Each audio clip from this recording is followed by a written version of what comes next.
प्रिय दर्शकों नमस्कार। 11 नवंबर दिन शनिवार। आज छोटी दिवाली नरक चतुर्दशी है।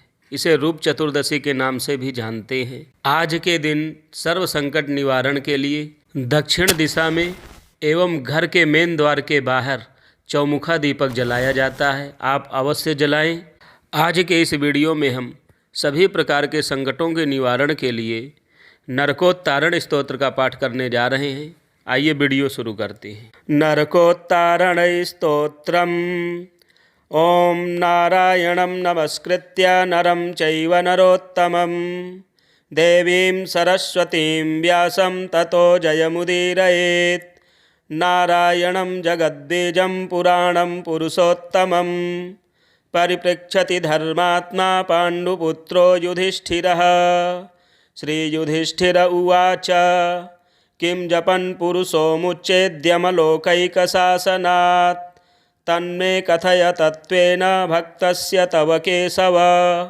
श्रीभगवानुवाच शृणुराजन्महाबाहो धर्मात्मन् पाण्डुनन्दन अहं ते कथयिष्यामि नरकोत्तारणं महत्। ओङ्कारात्मन्नमस्तेस्तु ऋग्यजुःसामरूपिणे यज्ञात्मने नमस्तेस्तु सर्वशास्त्रात्मने नमः। भूतभव्यजगन्नाथ सर्वभूतजगत्पते नमस्ते सर्वलोकेश महापुरुषपूर्वज। नमो मत्स्याय कूर्माय मूलप्रकृतये नमः। नमो यज्ञवराहाय नरसिंहाय वै नमः। त्रिविक्रमाय रामाय वैकुण्ठाय नराय च नमस्ते स्वमुखायापि कूटस्थायाक्षराय च अनन्तायाच्युतायापि जामदग्न्याय वै नमः। मधुकैटभनाशाय शङ्कराय नमो नमः। रामाय विश्वरूपाय वासुदेवाय वै नमः। पीताम्बराय देवाय युगवर्णाय वै नमः। स्थित्युत्पत्तिविनाशानां हेतुरूपाय वै नमः। ब्रह्मणे वायुरूपाय रुद्ररूपाय वै नमः। धनदेशस्वरूपाय मोक्षरूपाय वै नमः। सोमाय सूर्यरूपाय हविर्गन्धाय वै नमः। परमेश्वररूपाय नमः। श्रीवत्सधारिणे बिभ्रत्सरस्वतीं वक्रे सर्वज्ञोऽसि नमोऽस्तु ते। लक्ष्मीप्रियाय देवाय ह्यतसि श्यामरूपिणे प्रसीद मम दीनस्य भक्तियुक्तस्य माधव। रौरवान्नरकाद्धोरात् पाहि मां गरुडध्वज। असिपत्रवनात् पाहि शङ्खचक्रगदाधर। कुम्भीपाकान्महादेव पाहि मां शरणागतम्। अविचेहकालसूत्राच्च पाहि मां दुःखनाशन। शोच्यागारादम्बरीशात् पाहि मां मधुसूदन। अश्रिक्केशास्थिवाहिन्या वैतरण्याश्चतुर्भुज पाहि मां कर्मसाक्षी त्वं शरणागतवत्सल। इक्षुपीडनकैर्यन्त्रैः पीड्यन्ते यत्र मानवाः देशात् तस्माज्जगन्नाथ पाहि मां भक्तवत्सल। तप्तबालुकदेशश्च सल्मल्यायामवल्लितः तद्देशात् पुण्डरीकाक्ष पाहि मां करुणानिधे। क्रकचैर्यत्र पाट्यन्ते मानुषा देवदारुवत् तेभ्योऽपि रक्ष मां हंस शरणागतवत्सल। सारमेयैश्च खाद्यन्ते यामे वर्तमनि मानवाः महाभयात् प्रभो तस्मात् केशवक्लेशनाशन। अन्ये च नरका घोरा यमलोके प्रतिष्ठिताः तेभ्योऽपि रक्ष मां हंस नमस्तेस्तु सहस्रशः। तिर्यग्योनिगतस्यापि भक्तिर्मे तव केशव।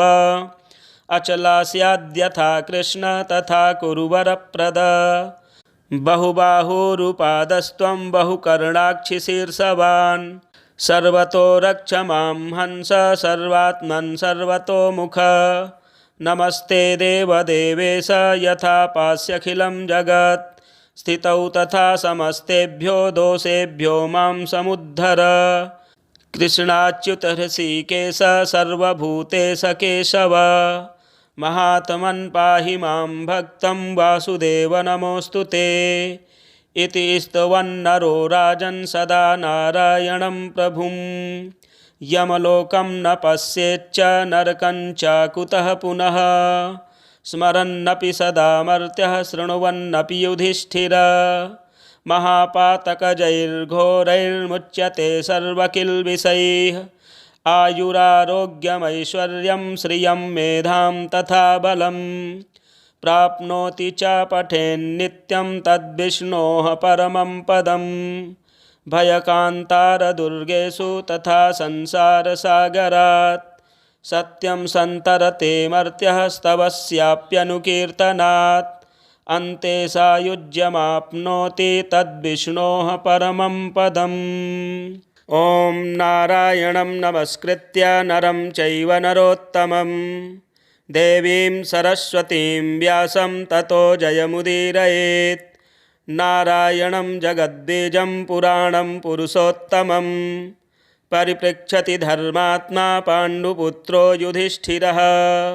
श्रीयुधिष्ठिर उवाच किं जपन् पुरुषो मुच्चेद्यमलोकैकशासनात्, तन्मे कथय तत्त्वेन भक्तस्य तव केशव। श्रीभगवानुवाच शृणुराजन्महाबाहो धर्मात्मन् पाण्डुनन्दन, अहं ते कथयिष्यामि नरकोत्तारणं महत्। ओङ्कारात्मन्नमस्तेऽस्तु ऋग्यजुःसामरूपिणे, यज्ञात्मने नमस्तेऽस्तु सर्वशास्त्रात्मने नमः। भूतभव्यजगन्नाथ सर्वभूतजगत्पते, नमस्ते सर्वलोकेश महापुरुषपूर्वज। नमो मत्स्याय कूर्माय मूलप्रकृतये नमः, नमो यज्ञवराहाय नरसिंहाय वै नमः। त्रिविक्रमाय रामाय वैकुण्ठाय नराय च, नमस्ते स्वमुखायापि कूटस्थायाक्षराय च, अनन्तायाच्युतायापि जामदग्न्याय वै नमः। मधुकैटभनाशाय शङ्कराय नमो नमः। रामाय विश्वरूपाय वासुदेवाय वै नमः। पीताम्बराय देवाय युगवर्णाय वै नमः।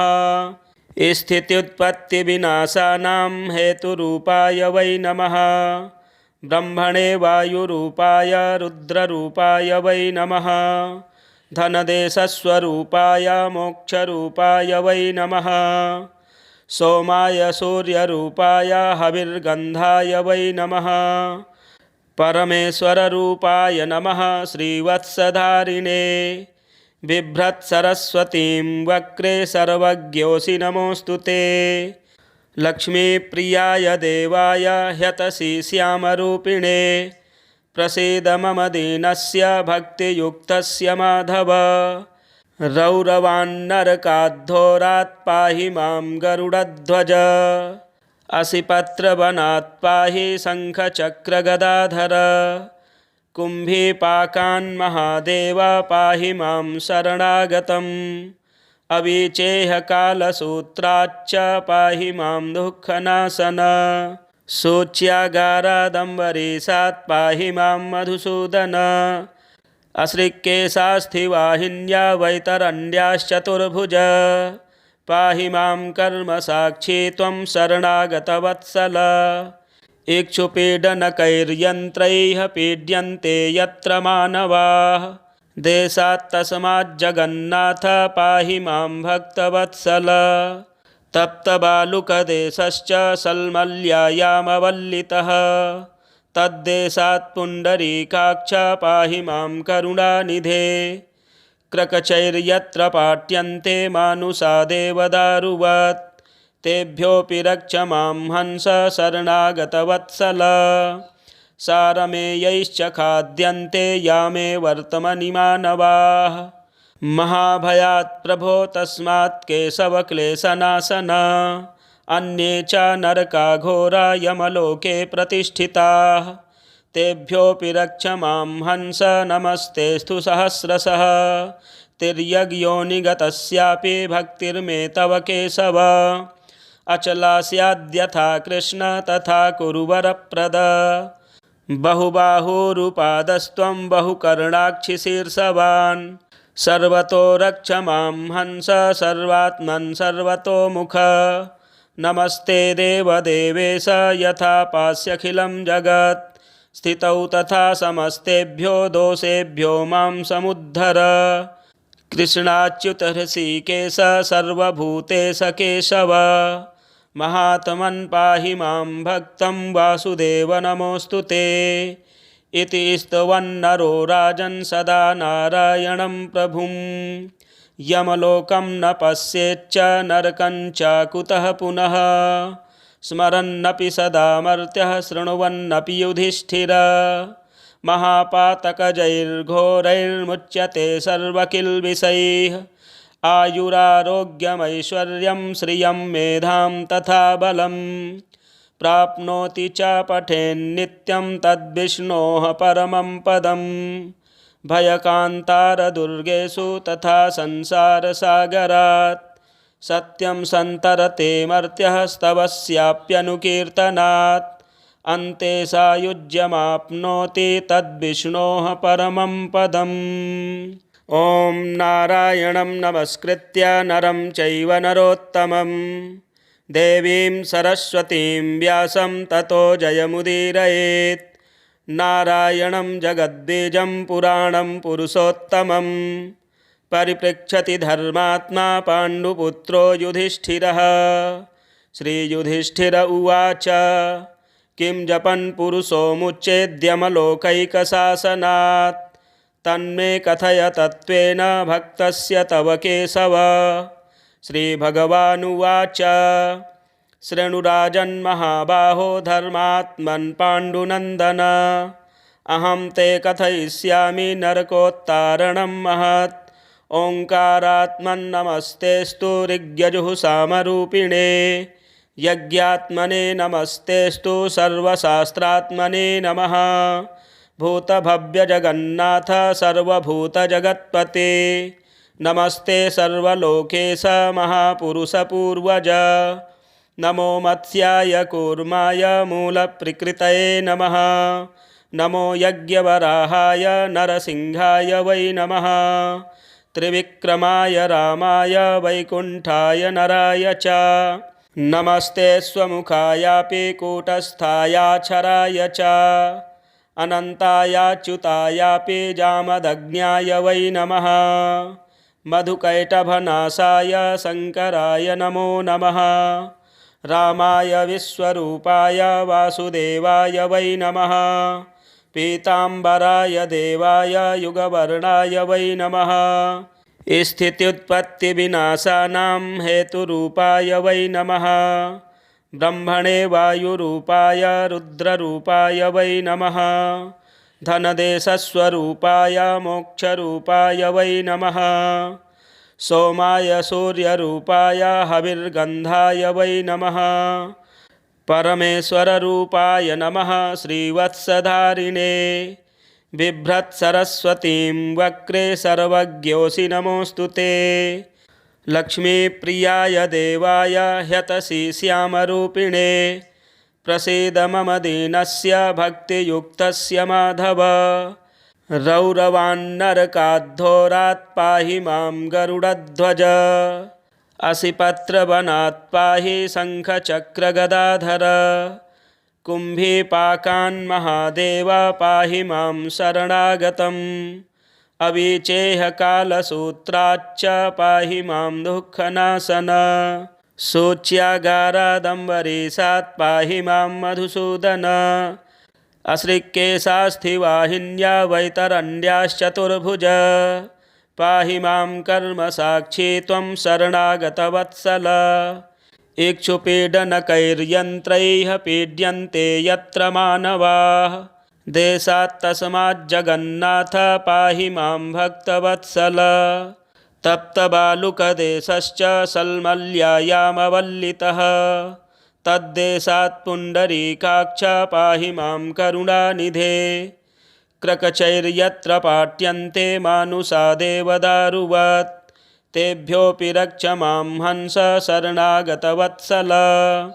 सारमेयैश्च खाद्यन्ते यामे वर्तमनि मानवाः महाभयात् प्रभो तस्मात् केशवक्लेशनाशन। अन्ये च नरका घोरा यमलोके प्रतिष्ठिताः तेभ्योऽपि रक्ष मां हंस नमस्तेऽस्तु सहस्रशः। तिर्यग्योनिगतस्यापि भक्तिर्मे तव केशव। अचला स्याद्यथा कृष्ण तथा कुरु वरप्रद। बहुबाहुरुपादस्त्वं बहुकर्णाक्षिशीर्षवान् सर्वतो रक्ष मां हंस सर्वात्मन् सर्वतोमुख। नमस्ते देवदेवेश यथा पास्यखिलं जगत् स्थितौ तथा समस्तेभ्यो दोषेभ्यो मां समुद्धर। कृष्णाच्युत हृषीकेश सर्वभूतेश केशव। महात्मन् पाहि मां भक्तं वासुदेव नमोऽस्तु ते। इति स्तवन्नरो राजन् सदा नारायणं प्रभुं। यमलोकं न पश्येच्च नरकं च कुतः पुनः। स्मरन्नपि सदा मर्त्यः शृण्वन्नपि युधिष्ठिर। महापातकजैर्घोरैर्मुच्यते सर्वकिल्बिषैः। आयुरारोग्यमैश्वर्यं श्रियं मेधां तथा बलं। प्राप्नोति च पठेन्नित्यं तद्विष्णोः परमं पदम्। भयकान्तारदुर्गेषु तथा संसारसागरात् सत्यं सन्तरते मर्त्यः स्तवस्याप्यनुकीर्तनात्। अन्ते सायुज्यमाप्नोति तद्विष्णोः परमं पदम्। ॐ नारायणं नमस्कृत्य नरं चैव नरोत्तमं देवीं सरस्वतीं व्यासं ततो जयमुदीरयेत्। नारायणं जगद्बीजं पुराणं पुरुषोत्तमं परिपृच्छति धर्मात्मा पाण्डुपुत्रो युधिष्ठिरः। श्रीयुधिष्ठिर उवाच किं जपन् पुरुषो मुच्चेद्यमलोकैकशासनात् तन्मे कथय तत्त्वेन भक्तस्य तव केशव। श्रीभगवानुवाच शृणुराजन्महाबाहो धर्मात्मन् पाण्डुनन्दन। अहं ते कथयिष्यामि नरकोत्तारणं महत्। ओङ्कारात्मन्नमस्तेऽस्तु ऋग्यजुःसामरूपिणे। यज्ञात्मने नमस्तेऽस्तु सर्वशास्त्रात्मने नमः। भूतभव्यजगन्नाथ सर्वभूतजगत्पते नमस्ते सर्वलोकेश महापुरुषपूर्वज। नमो मत्स्याय कूर्माय मूलप्रकृतये नमः। नमो यज्ञवराहाय नरसिंहाय वै नमः। त्रिविक्रमाय रामाय वैकुण्ठाय नराय च नमस्ते स्वमुखायापि कूटस्थायाक्षराय च अनन्तायाच्युतायापि जामदग्न्याय वै नमः। मधुकैटभनाशाय शङ्कराय नमो नमः। रामाय विश्वरूपाय वासुदेवाय वै नमः। पीताम्बराय देवाय युगवर्णाय वै नमः। स्थित्युत्पत्तिविनाशानां हेतुरूपाय वै नमः। ब्रह्मणे वायुरूपाय रुद्ररूपाय वै नमः। धनदेशस्वरूपाय मोक्षरूपाय वै नमः। सोमाय सूर्यरूपाय हविर्गन्धाय वै नमः। परमेश्वररूपाय नमः श्रीवत्सधारिणे।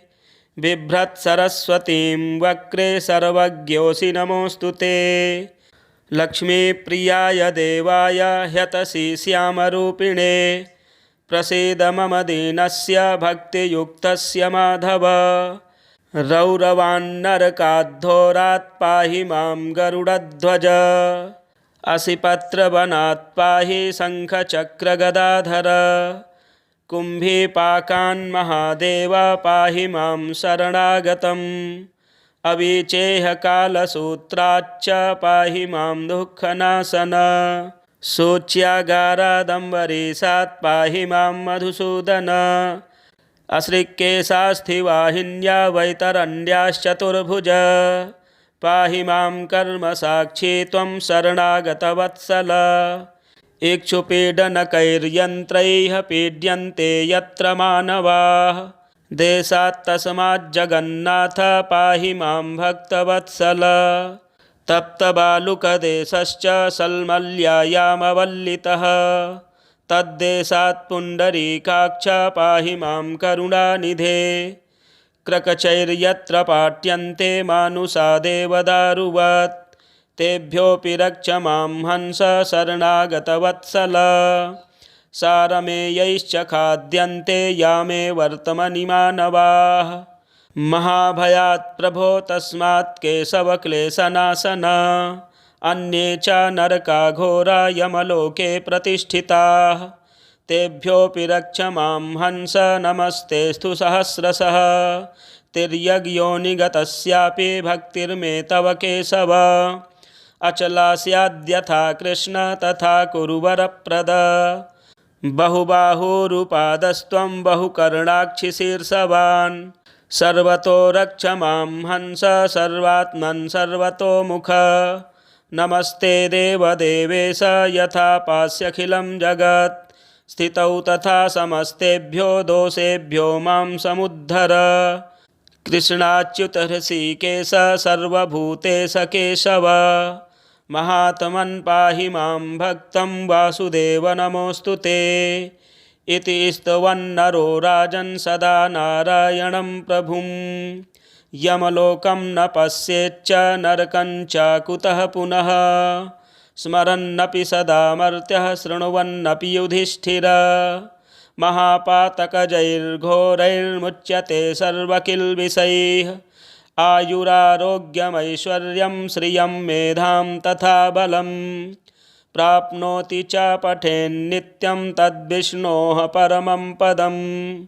भयकान्तारदुर्गेषु तथा संसारसागरात् सत्यं सन्तरते मर्त्यः स्तवस्याप्यनुकीर्तनात्। अन्ते सायुज्यमाप्नोति तद्विष्णोः परमं पदम्। ॐ नारायणं नमस्कृत्य नरं चैव नरोत्तमं देवीं सरस्वतीं व्यासं ततो जयमुदीरयेत्। नारायणं जगद्बीजं पुराणं पुरुषोत्तमं परिपृच्छति धर्मात्मा पाण्डुपुत्रो युधिष्ठिरः।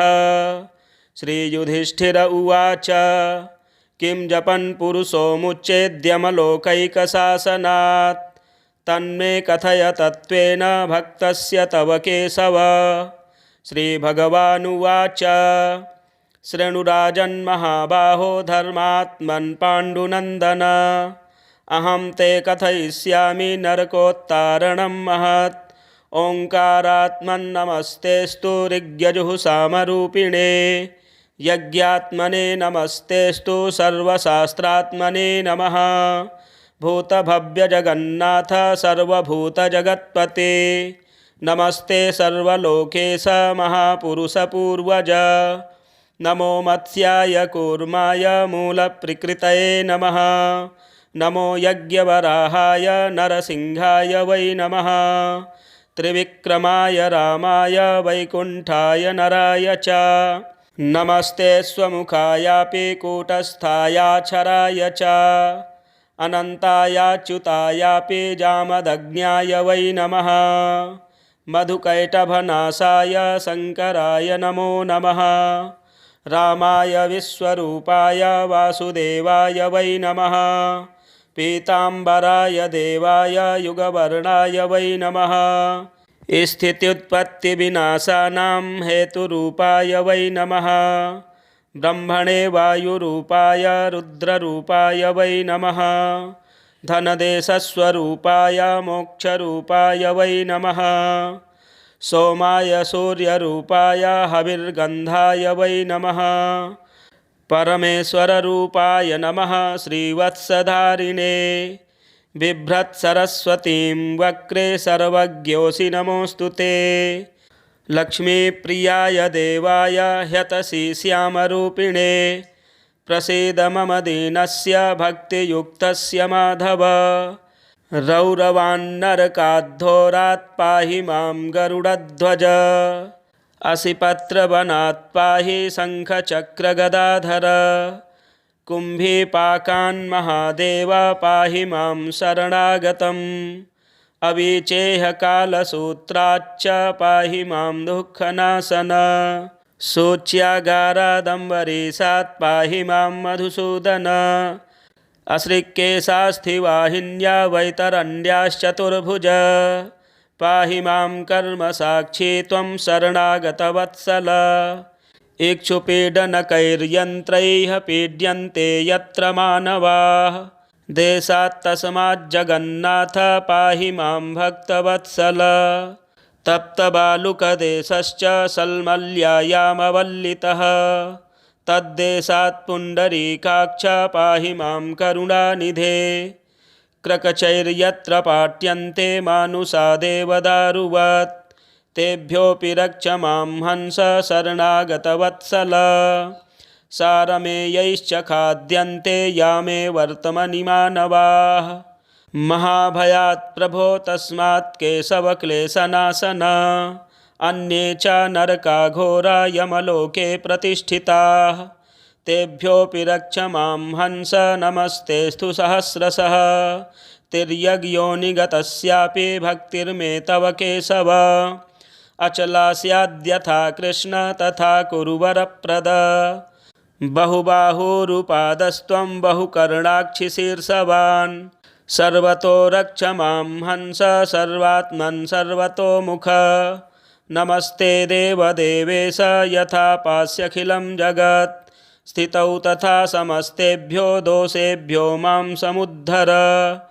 कृष्णाच्युत हृषीकेश सर्वभूतेश केशव महात्मन् पाहि मां भक्तं वासुदेव नमोऽस्तु ते इति स्तवन्नरो राजन् सदा नारायणं प्रभुं यमलोकं न पश्येच्च नरकं च कुतः पुनः स्मरन्नपि सदा मर्त्यः शृण्वन्नपि युधिष्ठिर महापातकजैर्घोरैर्मुच्यते सर्वकिल्बिषैः आयुरारोग्यमैश्वर्यं श्रियं मेधां तथा बलं प्राप्नोति च पठेन्नित्यं तद्विष्णोः परमं पदं भयकान्तारदुर्गेषु तथा संसारसागरात् सत्यं सन्तरते मर्त्यः स्तवस्याप्यनुकीर्तनात् अन्ते सायुज्यमाप्नोति तद्विष्णोः परमं पदम् ॐ नारायणं नमस्कृत्य नरं चैव नरोत्तमं देवीं सरस्वतीं व्यासं ततो जयमुदीरयेत् नारायणं जगद्बीजं पुराणं पुरुषोत्तमं परिपृच्छति धर्मात्मा पाण्डुपुत्रो युधिष्ठिरः श्रीयुधिष्ठिर उवाच किं जपन् पुरुषो मुच्चेद्यमलोकैकशासनात् तन्मे कथय तत्त्वेन भक्तस्य तव केशव श्रीभगवानुवाच शृणुराजन्महाबाहो धर्मात्मन् पाण्डुनन्दन अहं ते कथयिष्यामि नरकोत्तारणं महत् ओङ्कारात्मन्नमस्तेऽस्तु ऋग्यजुःसामरूपिणे यज्ञात्मने नमस्तेऽस्तु सर्वशास्त्रात्मने नमः भूतभव्यजगन्नाथ सर्वभूतजगत्पते नमस्ते सर्वलोकेश महापुरुषपूर्वज नमो मत्स्याय कूर्माय मूलप्रकृतये नमः नमो यज्ञवराहाय नरसिंहाय वै नमः त्रिविक्रमाय रामाय वैकुण्ठाय नराय च नमस्ते स्वमुखायापि कूटस्थायाक्षराय च अनन्तायाच्युतायापि जामदग्न्याय वै नमः मधुकैटभनाशाय शङ्कराय नमो नमः रामाय विश्वरूपाय वासुदेवाय वै नमः पीताम्बराय देवाय युगवर्णाय वै नमः स्थित्युत्पत्तिविनाशानां हेतुरूपाय वै नमः ब्रह्मणे वायुरूपाय रुद्ररूपाय वै नमः धनदेशस्वरूपाय मोक्षरूपाय वै नमः सोमाय सूर्यरूपाय हविर्गन्धाय वै नमः। परमेश्वररूपाय नमः श्रीवत्सधारिणे। बिभ्रत्सरस्वतीं वक्रे सर्वज्ञोऽसि नमोऽस्तु ते। लक्ष्मीप्रियाय देवाय ह्यतसि श्यामरूपिणे। प्रसीद मम दीनस्य भक्तियुक्तस्य माधव। रौरवान्नरकाद्धोरात् पाहि मां गरुडध्वज। असिपत्रवनात् पाहि शङ्खचक्रगदाधर। कुम्भीपाकान्महादेव पाहि मां शरणागतम्। अविचेहकालसूत्राच्च पाहि मां दुःखनाशन। शोच्यागारादम्बरीशात् पाहि मां मधुसूदन। अश्रिक्केशास्थिवाहिन्या वैतरण्याश्चतुर्भुज। पाहि मां कर्मसाक्षी त्वं शरणागतवत्सल। इक्षुपीडनकैर्यन्त्रैः पीड्यन्ते यत्र मानवाः। देशात्तस्माज्जगन्नाथ पाहि मां भक्तवत्सल। तप्तबालुकदेशश्च सल्मल्यायामवल्लितः। तद्देशात् पुण्डरीकाक्ष पाहि मां करुणानिधे। क्रकचैर्यत्र पाट्यन्ते मानुषा देवदारुवत्। तेभ्योऽपि रक्ष मां हंस शरणागतवत्सल। सारमेयैश्च खाद्यन्ते यामे वर्तमनि मानवाः। महाभयात् प्रभो तस्मात् केशवक्लेशनाशन। अन्ये च नरकाघोरा यमलोके प्रतिष्ठिताः। तेभ्योऽपि रक्ष मां हंस नमस्तेऽस्तु सहस्रशः। तिर्यग्योनिगतस्यापि भक्तिर्मे तव केशव। अचला स्याद्यथा कृष्ण तथा कुरु वरप्रद। बहुबाहुरुपादस्त्वं बहुकर्णाक्षिशीर्षवान्। सर्वतो रक्ष मां हंस सर्वात्मन् सर्वतोमुख। नमस्ते देवदेवेश यथा पास्यखिलं जगत्। स्थितौ तथा समस्तेभ्यो दोषेभ्यो मां समुद्धर। कृष्णाच्युत हृषीकेश सर्वभूतेश केशव। महात्मन् पाहि मां भक्तं वासुदेव नमोऽस्तु ते।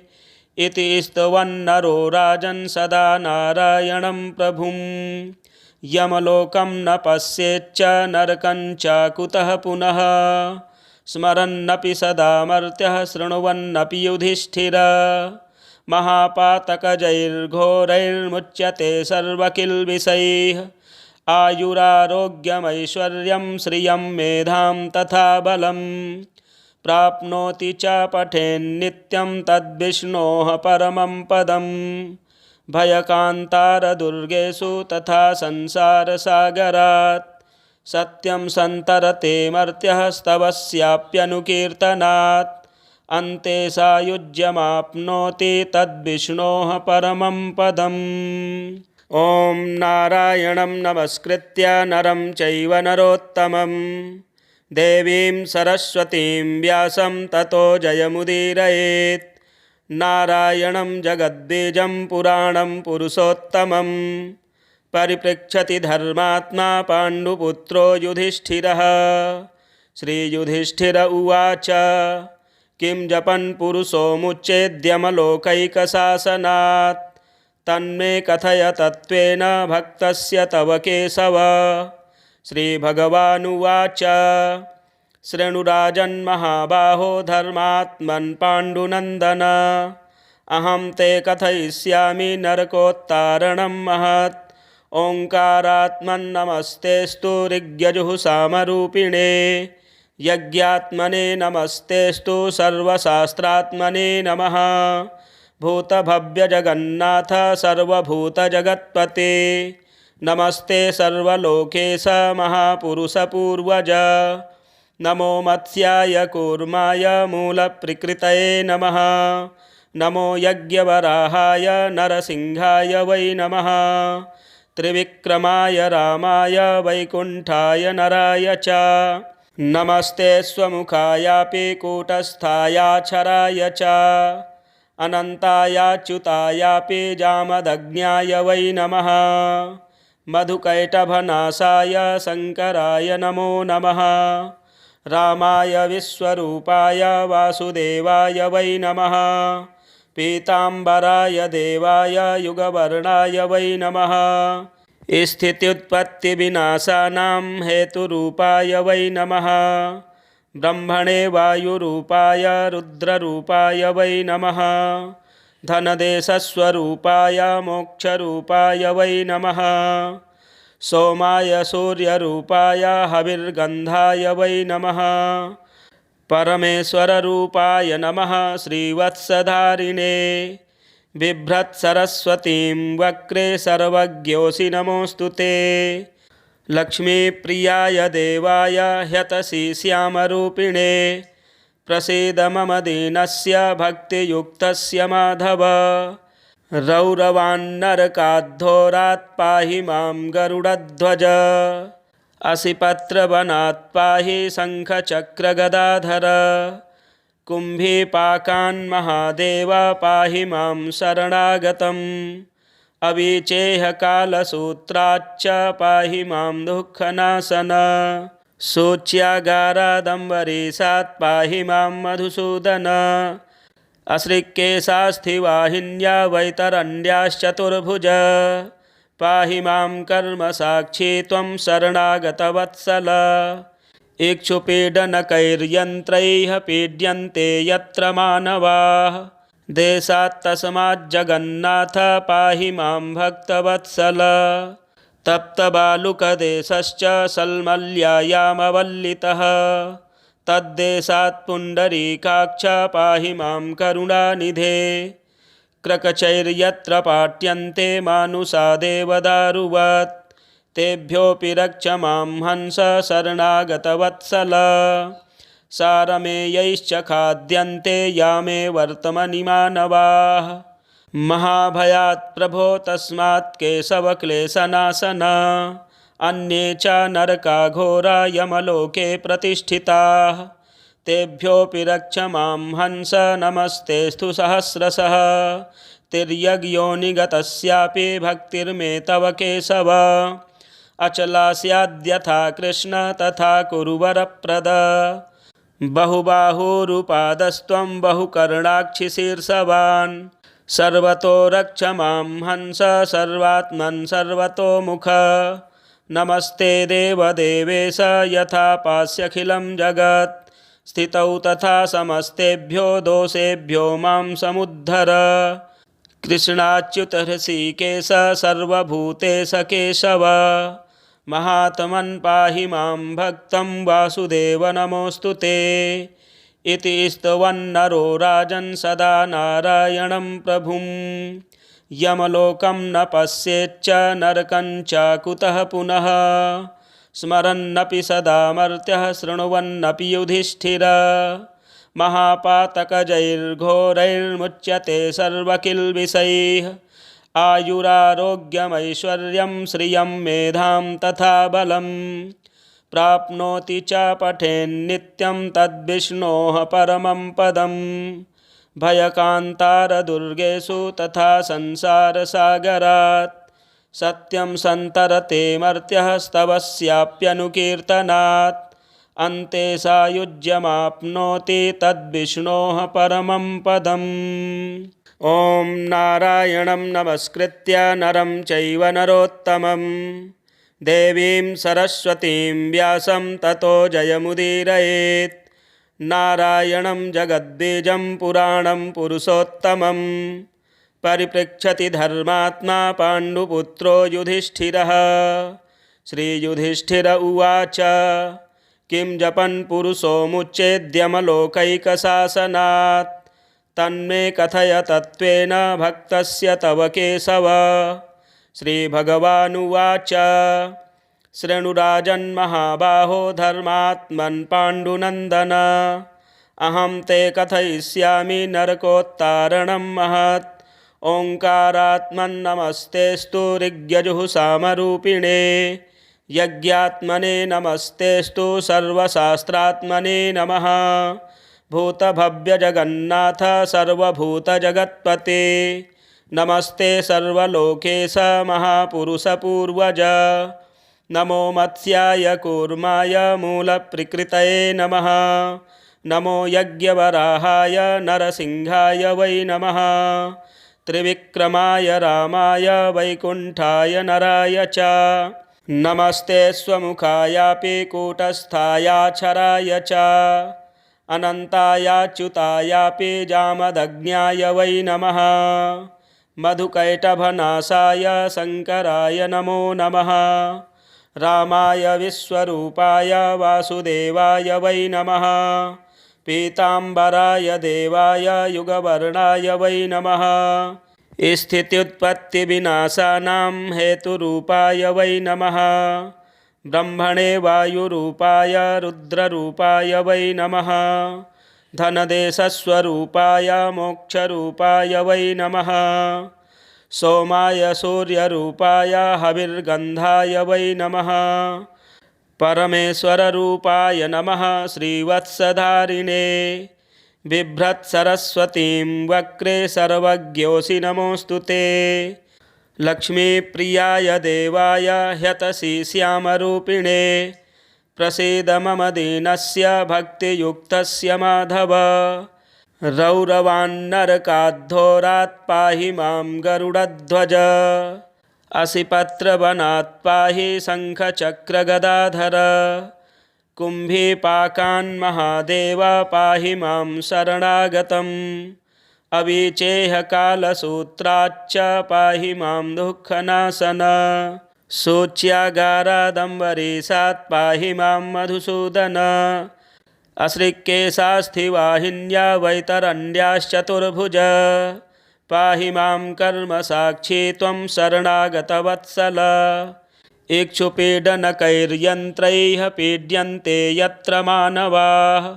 देशात्तस्माज्जगन्नाथ पाहि मां भक्तवत्सल। तप्तबालुकदेशश्च सल्मल्यायामवल्लितः। तद्देशात् पुण्डरीकाक्ष पाहि मां करुणानिधे। क्रकचैर्यत्र पाट्यन्ते मानुषा देवदारुवत्। तेभ्योऽपि रक्ष मां हंस शरणागतवत्सल। सारमेयैश्च खाद्यन्ते यामे वर्तमनि मानवाः। महाभयात् प्रभो तस्मात् केशवक्लेशनाशन। अन्ये च नरकाघोरा यमलोके प्रतिष्ठिताः। तेभ्योऽपि रक्ष मां हंस नमस्तेऽस्तु सहस्रशः। तिर्यग्योनिगतस्यापि भक्तिर्मे तव केशव। अचला स्याद्यथा कृष्ण तथा कुरु वरप्रद। बहुबाहुरुपादस्त्वं बहुकर्णाक्षिशीर्षवान्। सर्वतो रक्ष मां हंस सर्वात्मन् सर्वतोमुख। नमस्ते देवदेवेश यथा पास्यखिलं जगत्। स्थितौ तथा समस्तेभ्यो दोषेभ्यो मां समुद्धर। कृष्णाच्युत हृषीकेश सर्वभूतेश केशव। महात्मन् पाहि मां भक्तं वासुदेव नमोऽस्तु ते। इति स्तवन्नरो राजन् सदा नारायणं प्रभुं। यमलोकं न पश्येच्च नरकं च कुतः पुनः। स्मरन्नपि सदा मर्त्यः शृण्वन्नपि युधिष्ठिर। महापातकजैर्घोरैर्मुच्यते सर्वकिल्बिषैः। आयुरारोग्यमैश्वर्यं श्रियं मेधां तथा बलं। प्राप्नोति च पठेन्नित्यं तद्विष्णोः परमं पदम्। भयकान्तारदुर्गेषु तथा संसारसागरात्। सत्यं सन्तरते मर्त्यः स्तवस्याप्यनुकीर्तनात्। अन्ते सायुज्यमाप्नोति तद्विष्णोः परमं पदम्। ॐ नारायणं नमस्कृत्य नरं चैव नरोत्तमं। देवीं सरस्वतीं व्यासं ततो जयमुदीरयेत्। नारायणं जगद्बीजं पुराणं पुरुषोत्तमं। परिपृच्छति धर्मात्मा पाण्डुपुत्रो युधिष्ठिरः। श्रीयुधिष्ठिर उवाच किं जपन् पुरुषो मुच्चेद्यमलोकैकशासनात्। तन्मे कथय तत्त्वेन भक्तस्य तव केशव। श्रीभगवानुवाच शृणुराजन्महाबाहो धर्मात्मन् पाण्डुनन्दन। अहं ते कथयिष्यामि नरकोत्तारणं महत्। ओङ्कारात्मन्नमस्तेऽस्तु ऋग्यजुःसामरूपिणे। यज्ञात्मने नमस्तेऽस्तु सर्वशास्त्रात्मने नमः। भूतभव्यजगन्नाथ सर्वभूतजगत्पते। नमस्ते सर्वलोकेश महापुरुषपूर्वज। नमो मत्स्याय कूर्माय मूलप्रकृतये नमः। नमो यज्ञवराहाय नरसिंहाय वै नमः। त्रिविक्रमाय रामाय वैकुण्ठाय नराय च। नमस्ते स्वमुखायापि कूटस्थायाक्षराय च। अनन्तायाच्युतायापि जामदग्न्याय वै नमः। मधुकैटभनाशाय शङ्कराय नमो नमः। रामाय विश्वरूपाय वासुदेवाय वै नमः। पीताम्बराय देवाय युगवर्णाय वै नमः। स्थित्युत्पत्तिविनाशानां हेतुरूपाय वै नमः। ब्रह्मणे वायुरूपाय रुद्ररूपाय वै नमः। धनदेशस्वरूपाय मोक्षरूपाय वै नमः। सोमाय सूर्यरूपाय हविर्गन्धाय वै नमः। परमेश्वररूपाय नमः श्रीवत्सधारिणे। बिभ्रत्सरस्वतीं वक्रे सर्वज्ञोऽसि नमोऽस्तु ते। लक्ष्मीप्रियाय देवाय ह्यतसि श्यामरूपिणे। प्रसीद मम दीनस्य भक्तियुक्तस्य माधव। रौरवान्नरकाद्धोरात् पाहि मां गरुडध्वज। असिपत्रवनात् पाहि शङ्खचक्रगदाधर। कुम्भीपाकान्महादेव पाहि मां शरणागतम्। अविचेहकालसूत्राच्च पाहि मां दुःखनाशन। शोच्यागारादम्बरीशात् पाहि मां मधुसूदन। अश्रिक्केशास्थिवाहिन्या वैतरण्याश्चतुर्भुज। पाहि मां कर्मसाक्षी त्वं शरणागतवत्सल। इक्षुपीडनकैर्यन्त्रैः पीड्यन्ते यत्र मानवाः। देशात्तस्माज्जगन्नाथ पाहि मां भक्तवत्सल। तप्तबालुकदेशश्च सल्मल्यायामवल्लितः। तद्देशात् पुण्डरीकाक्ष पाहि मां करुणानिधे। क्रकचैर्यत्र पाट्यन्ते मानुषा देवदारुवत्। तेभ्योऽपि रक्ष मां हंस शरणागतवत्सल। सारमेयैश्च खाद्यन्ते यामे वर्तमनि मानवाः। महाभयात् प्रभो तस्मात् केशवक्लेशनाशन।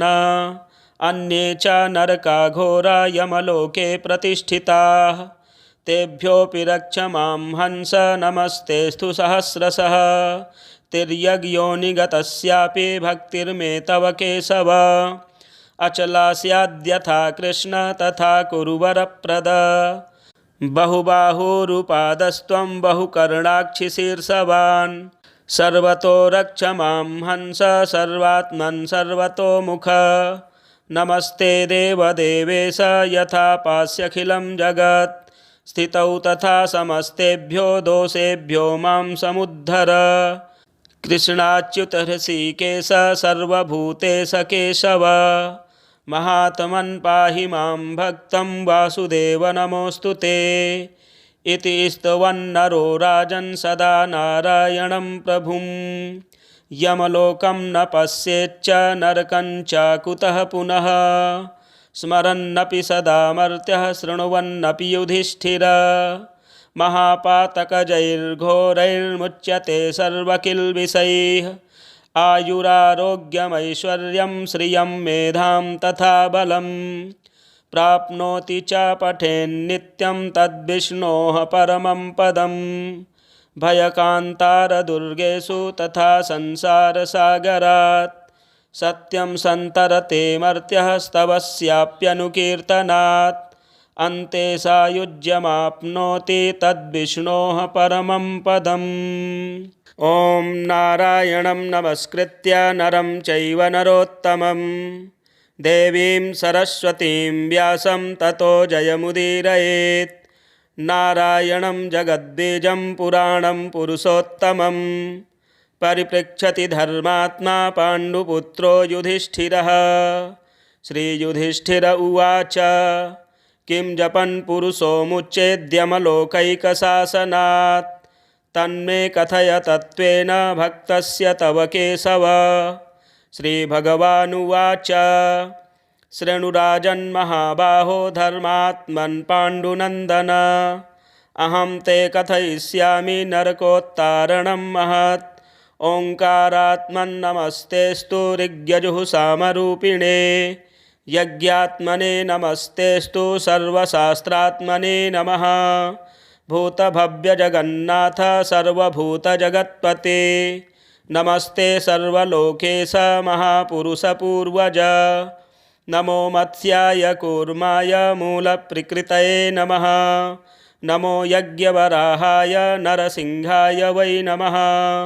त्रिविक्रमाय रामाय वैकुण्ठाय नराय च नमस्ते स्वमुखायापि कूटस्थायाक्षराय च अनन्तायाच्युतायापि जामदग्न्याय वै नमः। मधुकैटभनाशाय शङ्कराय नमो नमः।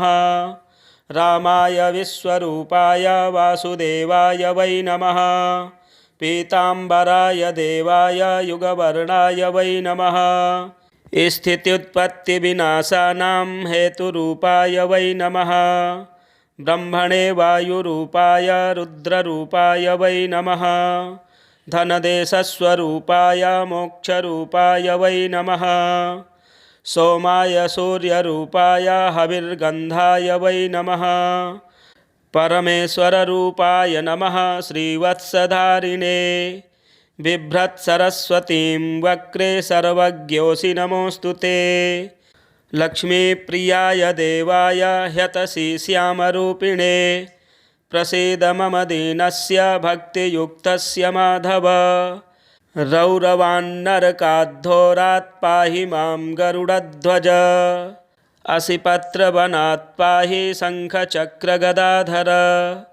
कुम्भीपाकान्महादेव पाहि मां शरणागतम्। अविचेहकालसूत्राच्च पाहि मां दुःखनाशन। शोच्यागारादम्बरीशात् पाहि मां मधुसूदन। अश्रिक्केशास्थिवाहिन्या वैतरण्याश्चतुर्भुज पाहि मां कर्मसाक्षी त्वं शरणागतवत्सल। इक्षुपीडनकैर्यन्त्रैः पीड्यन्ते यत्र मानवाः देशात्तस्माज्जगन्नाथ पाहि मां भक्तवत्सल। तप्तबालुकदेशश्च सल्मल्यायामवल्लितः तद्देशात् पुण्डरीकाक्ष पाहि मां करुणानिधे। क्रकचैर्यत्र पाट्यन्ते मानुषा देवदारुवत् तेभ्योऽपि रक्ष मां हंस शरणागतवत्सल। सारमेयैश्च खाद्यन्ते यामे वर्तमनि मानवाः महाभयात् प्रभो तस्मात् केशवक्लेशनाशन। अन्ये च नरका घोरा यमलोके प्रतिष्ठिताः तेभ्योऽपि रक्ष मां हंस नमस्तेस्तु सहस्रशः। तिर्यग्योनिगतस्यापि भक्तिर्मे तव केशव। अचला स्याद्यथा कृष्ण तथा कुरु वरप्रद। बहुबाहुरुपादस्त्वं बहुकर्णाक्षिशीर्षवान् सर्वतो रक्ष मां हंस सर्वात्मन् सर्वतोमुख। नमस्ते देवदेवेश यथा पास्यखिलं जगत् स्थितौ तथा समस्तेभ्यो दोषेभ्यो मां समुद्धर। कृष्णाच्युत हृषीकेश सर्वभूतेश केशव महात्मन् पाहि मां भक्तं वासुदेव नमोऽस्तु ते। इति स्तवन्नरो राजन् सदा नारायणं प्रभुं। यमलोकं न पश्येच्च नरकं च कुतः पुनः। स्मरन्नपि सदा मर्त्यः शृण्वन्नपि युधिष्ठिर। महापातकजैर्घोरैर्मुच्यते सर्वकिल्बिषैः। आयुरारोग्यमैश्वर्यं श्रियं मेधां तथा बलम्। प्राप्नोति च पठेन्नित्यं तद्विष्णोः परमं पदम्। भयकान्तारदुर्गेषु तथा संसारसागरात् सत्यं सन्तरते मर्त्यः स्तवस्याप्यनुकीर्तनात्। अन्ते सायुज्यमाप्नोति तद्विष्णोः परमं पदम्। ॐ नारायणं नमस्कृत्य नरं चैव नरोत्तमं देवीं सरस्वतीं व्यासं ततो जयमुदीरयेत्। नारायणं जगद्बीजं पुराणं पुरुषोत्तमं परिपृच्छति धर्मात्मा पाण्डुपुत्रो युधिष्ठिरः। श्रीयुधिष्ठिर उवाच किं जपन् पुरुषो मुच्चेद्यमलोकैकशासनात् तन्मे कथय तत्त्वेन भक्तस्य तव केशव। श्रीभगवानुवाच शृणुराजन्महाबाहो धर्मात्मन् पाण्डुनन्दन अहं ते कथयिष्यामि नरकोत्तारणं महत्। ओङ्कारात्मन्नमस्तेऽस्तु ऋग्यजुःसामरूपिणे यज्ञात्मने नमस्तेऽस्तु सर्वशास्त्रात्मने नमः। भूतभव्यजगन्नाथ सर्वभूतजगत्पते नमस्ते सर्वलोकेश महापुरुषपूर्वज। नमो मत्स्याय कूर्माय मूलप्रकृतये नमः। नमो यज्ञवराहाय नरसिंहाय वै नमः। त्रिविक्रमाय रामाय वैकुण्ठाय नराय च नमस्ते स्वमुखायापि कूटस्थायाक्षराय च अनन्तायाच्युतायापि जामदग्न्याय वै नमः। मधुकैटभनाशाय शङ्कराय नमो नमः। रामाय विश्वरूपाय वासुदेवाय वै नमः। पीताम्बराय देवाय युगवर्णाय वै नमः। स्थित्युत्पत्तिविनाशानां हेतुरूपाय वै नमः। ब्रह्मणे वायुरूपाय रुद्ररूपाय वै नमः। धनदेशस्वरूपाय मोक्षरूपाय वै नमः। सोमाय सूर्यरूपाय हविर्गन्धाय वै नमः। परमेश्वररूपाय नमः श्रीवत्सधारिणे। बिभ्रत्सरस्वतीं वक्रे सर्वज्ञोऽसि नमोऽस्तु ते। लक्ष्मीप्रियाय देवाय ह्यतसि श्यामरूपिणे प्रसीद मम दीनस्य भक्तियुक्तस्य माधव। रौरवान्नरकाद्धोरात् पाहि मां गरुडध्वज। असिपत्रवनात् पाहि शङ्खचक्रगदाधर। कुम्भीपाकान्महादेव पाहि मां शरणागतम्। अविचेहकालसूत्राच्च पाहि मां दुःखनाशन। शोच्यागारादम्बरीशात् पाहि मां मधुसूदन। अश्रिक्केशास्थिवाहिन्या वैतरण्याश्चतुर्भुज पाहि मां कर्मसाक्षी त्वं शरणागतवत्सल। इक्षुपीडनकैर्यन्त्रैः पीड्यन्ते यत्र मानवाः देशात्तस्माज्जगन्नाथ पाहि मां भक्तवत्सल। तप्तबालुकदेशश्च सल्मल्यायामवल्लितः तद्देशात् पुण्डरीकाक्ष पाहि मां करुणानिधे। क्रकचैर्यत्र पाट्यन्ते मानुषा देवदारुवत् तेभ्योऽपि रक्ष मां हंस शरणागतवत्सल। सारमेयैश्च खाद्यन्ते यामे वर्तमनि मानवाः महाभयात् प्रभो तस्मात् केशवक्लेशनाशन। अन्ये च नरका घोरा यमलोके प्रतिष्ठिताः तेभ्योऽपि रक्ष मां हंस नमस्तेऽस्तु सहस्रशः। तिर्यग्योनिगतस्यापि भक्तिर्मे तव केशव। अचला स्याद्यथा कृष्ण तथा कुरु वरप्रद। बहुबाहुरुपादस्त्वं बहुकर्णाक्षिशीर्षवान् सर्वतो रक्ष मां हंस सर्वात्मन् सर्वतोमुख। नमस्ते देवदेवेश यथा पास्यखिलं जगत् स्थितौ तथा समस्तेभ्यो दोषेभ्यो मां समुद्धर। कृष्णाच्युत हृषीकेश सर्वभूतेश केशव महात्मन् पाहि मां भक्तं वासुदेव नमोऽस्तु ते। इति स्तवन्नरो राजन् सदा नारायणं प्रभुं। यमलोकं न पश्येच्च नरकं च कुतः पुनः, स्मरन्नपि सदा मर्त्यः शृण्वन्नपि युधिष्ठिर। महापातकजैर्घोरैर्मुच्यते सर्वकिल्बिषैः, आयुरारोग्यमैश्वर्यं श्रियं मेधां तथा बलं। प्राप्नोति च पठेन्नित्यं तद्विष्णोः परमं पदं, भयकान्तारदुर्गेषु तथा संसारसागरात्। सत्यं सन्तरते मर्त्यः स्तवस्याप्यनुकीर्तनात्, अन्ते सायुज्यमाप्नोति तद्विष्णोः परमं पदम्। श्री नरकोत्तारण स्तोत्रम संपूर्णम। प्रिय दर्शकों, नरक चतुर्दशी के दिन इस स्तोत्र का पाठ करने से नरकों से मुक्ति प्राप्त होती है। आप पाठ अवश्य श्रवण करें और हमारे चैनल को भी सब्सक्राइब करें, वीडियो शेयर करें, लाइक करें। हर हर महादेव।